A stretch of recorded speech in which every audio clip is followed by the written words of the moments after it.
In order to begin Module 2, we'll need to make sure that we all know how to solve one-step equations.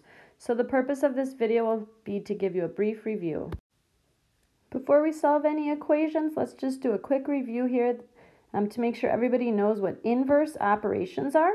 So inverse operations are like the opposite operations. So the inverse of addition is subtraction, right? If we want to undo our adding, then we just subtract something. The inverse of multiplication is division. We can undo multiplying by dividing and vice versa. Our first equation says 6x equals 78. So we want to figure out what x is. Well, 6x is the same as 6 times x, right? It'd be awfully nice if we just had this x all by itself. How do I do that? Well, what I need to do is apply the inverse operation here to divide both sides of our equation by 6, right? If I take the left side and divide it by 6, I need to make sure that I'm doing the same thing to the right side, otherwise this equation won't stay balanced. Well, we know that 6x divided by 6 is the 6's will cancel and we'll just be left with x on the left-hand side. And then I can do 78 divided by 6, and I get that that is an answer of 13.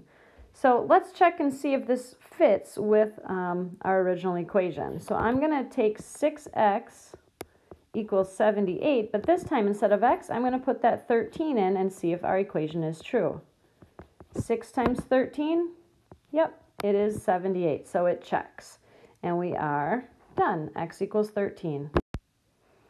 It works the same way when we have decimals, which you'll see a lot of in this chapter.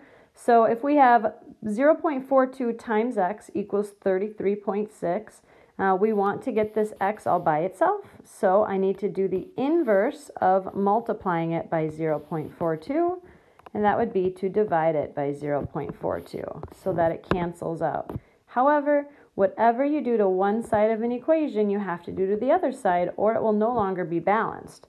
So we've got to do 33.6 divided by 0.42, and I find out that x is left on the left-hand side, and then 80 is left over on the right-hand side.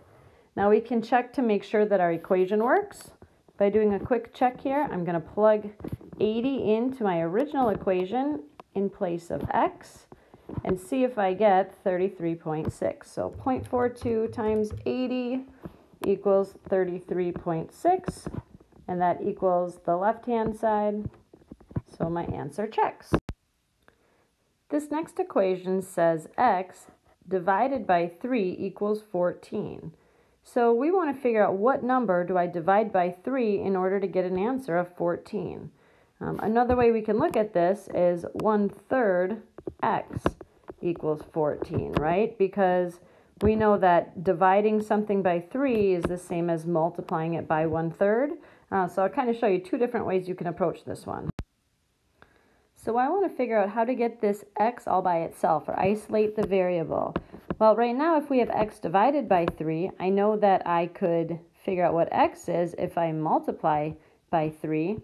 However, I can't just do that to one side of my equation, right? We know we have to do that to both sides of our equation so that it stays balanced. So right now I have 3 times x over 3. Well, taking x and multiplying it by 3, then dividing it by 3 just leaves us with x.